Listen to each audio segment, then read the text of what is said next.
자기 수도성 인성이 아닙니다. 홍익대는 자기 수도성을 With you, I can be sad with you.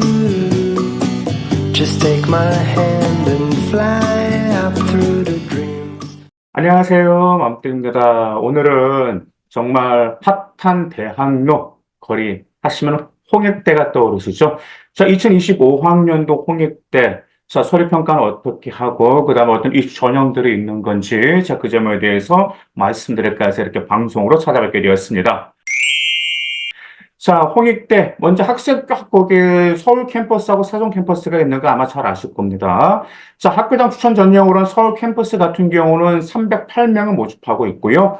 고교별 추천 인원은 10명 이내까지 추천을 받으실 수가 있습니다. 서류는 당연히 학생부 교과니까 학생부 교과 100%인데요. 공통 및 일반 선택 과목 90%, 진로 선택 과목 10%를 반영하고 있습니다. 진로 선택 과목은 이제 성수도 같은 경우가 A는 10점, 그다음 B는 9점, C는 7점. 그런데 일반적으로 우리가 진로 선택 과목 같은 경우는 대부분 A를 맡고 있습니다. 자, 그리고 이제 서울 캠퍼스 같은 경우는 당연히 뭐가 있죠? 수능 최저가 있죠. 인문계열과 예술학과, 그 다음에 캠퍼스 자율전공 인문예능은 3합8 이내이고요. 자연계열, 캠퍼스 자율전공의 자연예능은 3합 8인데, 수학은 당연히 미적분과 기하 둘 중에 하나를 선택해야 됩니다. 둘 다 한국사는 4등급 이내를 충족시켜야지만 이제 수능 최저가 설정되어 있습니다. 세종 캠퍼스 같은 경우는 330명을 선발하고 있는데요. 학교장 추천 인원은 제한이 없습니다. 그리고 똑같이 서울 캠퍼스처럼 교과, 진로 선택 과목 똑같이 반영하고 있고요. 또한 세종 캠퍼스는 수능 최저 학력 기준이 인문계열 캠퍼스 자율전공 인문예능은 2합 9 이내, 그 다음에 자연계열과 캠퍼스 자율전공 자연예능은 하나만 4등급 이내, 마찬가지로 수학은 미적분과 기하 둘 중에 하나입니다. 한국사는 응시만 필수입니다. 자, 그러면 학생부 교과 합격자 성적 분포도는 어떻게 될까요?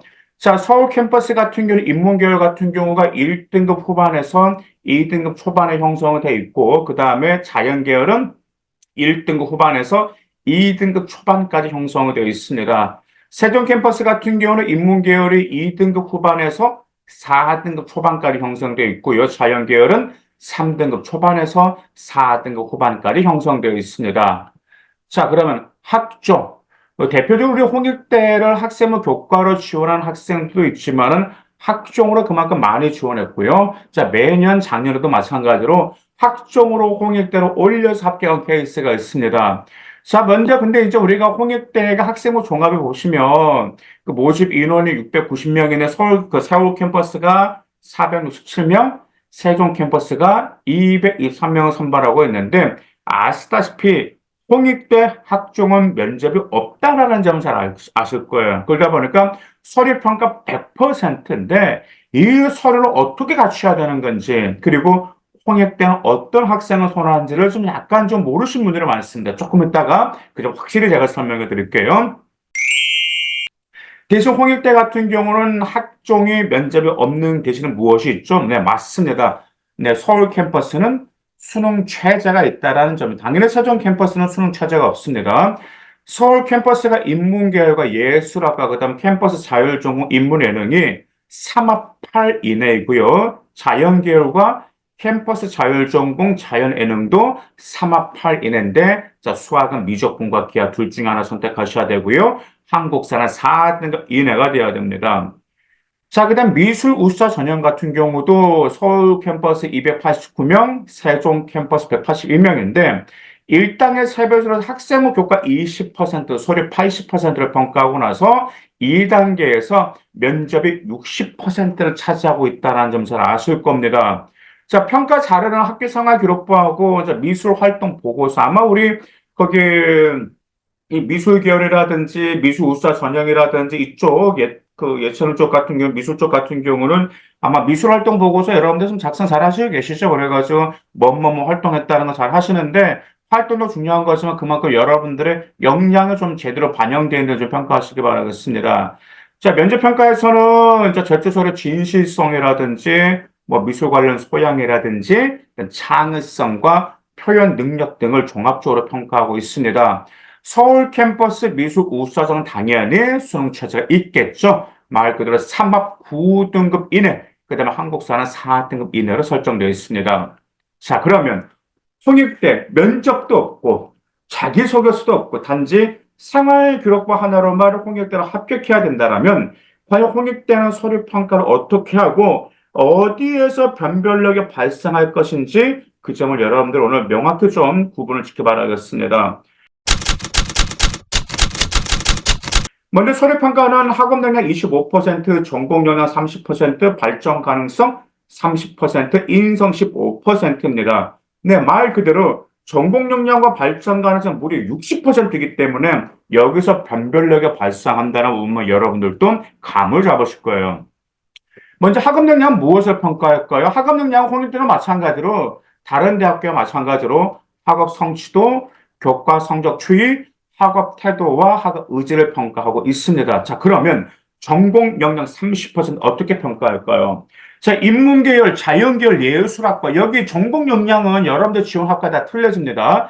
인문계열, 자연계열, 예술학과를 지원하는 전공 역량과 그 다음에 캠퍼스 자율 전공이 있어요. 인문, 자연, 예능 있죠. 거기에 따라서 조금 틀려진다는 말 아실 필요가 있어요. 먼저 인문계열과 자연계열 예술학과는 전공 관련 소양 및 자질과 전공 관련 활동과 경험을 평가하고 있기 때문에 지원 전공에 대한 이해도와 열정 및 관련 학업적인 역량과 특성에 반드시 언급돼야 되고요. 그리고 지원 전공에 대한 호기심과 관심을 갖고 충족시키기 위한 노력한 과정과 경험이 중요합니다. 다시 말씀드릴게요. 노력한 과정과 경험을 여러분들이 얼마나 잘 살릴 수 있는 건지 그 점에 생활기록부가 나와줘야 되기 때문에 홍익대는 면접도 없고 자기소개 강의 폐지가 됐기 때문에 이 과정과 경험에서 여러분들의 결과물과 그 다음에 성장의 역량이 드러났는지 그 점을 여러분들은 반드시 점검하실 필요가 있고요. 캠퍼스 자율 전공 같은 경우는 융합적 소양 및 자질과 진로 탐색 활동과 경험입니다. 그래서 관련 교과목 의수 및 성수는 이제 둘 다 평가를 하는데 융합적 소양 및 자질 조금 이따 설명해 드릴 건 조금 이따 설명드릴 건데 타 학문과 융합이라든지 그 다음에 진로 탐색 활동과 경험인데 여러분들의 진로 탐색 활동과 경험을 캠퍼스 자율 전공 만들려면 여기서 제발 고등학교 1학년 때 토대가 여러분들의 경험의 다양성과 진로 탐색에 어느 정도 베이스가 깔아준 상태에서 고등학교 2학년 때 이 점의 진로 탐색 활동이 여러분들 스무스하면서도 심화적으로 그리고 그 학년별로 올라갈수록 여러분들 발전한 역량과 경험이 같이 보인다라는 점, 그 점을 여러분들이 좀 점검하실 필요가 있습니다. 대부분 우리가 홍익대를 학종으로 지원하는 학생들은 학업 역량이 비슷해요. 그러다 보니까 학업 역량이 비슷하면 전공 역량에서 변별력이 발생한다는 여러분들 기억하실 필요가 있습니다. 특히 캠퍼스 자율 전공 같은 경우는 별도의 전공 역량 기준을 가지고 있기 때문에 전공 역량이 가장 중요하다는 점, 그 점 기억해 주실 필요가 있습니다.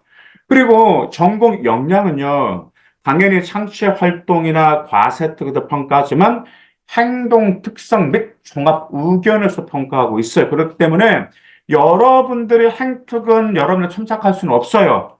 그렇죠? 왜? 행특은 교사 추천서이기 때문에 담임 선생님을 작성할 수 있어요. 그러다 보니까 여러분들이 조금 어떤 점을 좀 어필하고 싶다라면 좀 선생님에게 좀 이렇게 좀 잘 좋은 관계 유지하시면서 좀 좋은 대화로서 어필하시기 바라겠습니다.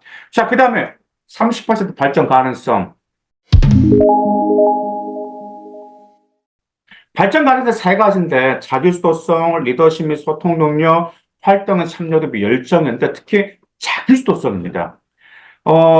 일단 생기부 퀄리티를 올리고 그 다음에 홍익대에서도 좀 여러분들의 역량과 좀 학점에 의뢰하려면 자기 수도성을 많이 어필할 때 전공 역량과 함께 맞물릴 때 합격 가능성이 2배, 3배로 올라간다는 기억하실 필요가 있어요.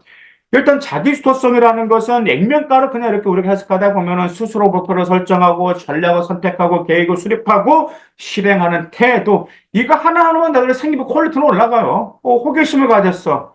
그래서 이 호기심을 충족시키기 위해서 어떤 전략적 선택했단 말이야. 어떤 뭐 논문도 찾고 뭣도 찾고 척도 했겠지. 그러면서 계획을 수락을 수익이 실행을 했다라는 말이야. 실행을 하고 난 결과만 나오면 이점만 보더라도 자격소송 나옵니다. 근데 이 발전 가능성은 여러분들이 잘 아실 필요가 있어요. 발전 가능성은 타 학문과의 융합 및 소통할 수 있는 역량을 평가하는 겁니다. 대학교마다 발전 가능성이 틀리단 말이에요. 어떤 대학교 같은 경우는 발전 가능성이 우리 대학교 입학을 해서 학과에서 요구하는 학업 역량을 잘 수행할 수 있는 능력이 있는 건지 이런 점을 평가하는 학교도 있고 어떤 학교 같은 경우는 리더십을 좀 발전하는 주로 보는 평가가 있는데 통역대는 타 학문과의 융합 및 소통이라는 점 기억하실 필요가 있어요. 그래서 전공 역량 다음으로 중요한 게 발전 가능성입니다. 특히 그 자기주도성 말씀드렸었잖아요. 자기주도성은 인성이 아닙니다. 보통 우리 학생들이 자기주도성 인성으로 착각한 학생이 있는데 자기주도성 인성이 아닙니다. 홍익대는 자기주도성을 타 학문과 융합해서 공부하던 소통 능력으로 평가를 하고 있어요. 그러면서 소통 능력에서 자기주도성이 뭐가 보여야 되냐면 협업에서 과정이나 성과를 드러낸 경험이 반드시 나올 필요가 있습니다. 그렇기 때문에 전공을 선택하고 타 학문과 융합할 수 있는 역량이 중요하기 때문에 여러분들이 타 학문과의 시너지를 낼 수 있는지 이 점을 지금 홍익대에서 보고 싶어 한단 말이야. 이것을 자기주도성에서 반드시 접근할 때 여러분들이 홍익대에서 좋아하는 상계와 홍익대에서 좋아하는 인재가 된다는 기억하실 필요가 있습니다. 그리고 인성은 이제 성실성과 도덕성, 나눔과 배려인데요. 이제 변별력은 이제 좀 낮은 편입니다. 합격자 성적 분포는 서울 캠퍼스가 인문계열이 2등급 초반에서 4등급 후반, 자연계열은 1등급 후반에서 2등급 후반이고요. 사동 캠퍼스는 인문계열이 3등급 초반에서 4등급 후반, 자연계열은 3등급 초반에서 4등급 후반으로 형성되어 있습니다. 정말 오늘 방송 보시면 좀 감이 오시죠? 홍일대 서류평가 100%에서는 전공 역량과 자기 수도성 이것만 맞물려서 잘 교육해서 여러분들이 그 생활기록부에서 보완해서 잘 어필해 준다면 충분히 가능성이 있기 때문에 이 점을 미리 보완하고 점검해서 정말 활기찬 대학로 홍익대 2025학년도 꼭 합격하시기 바랍니다. 감사합니다.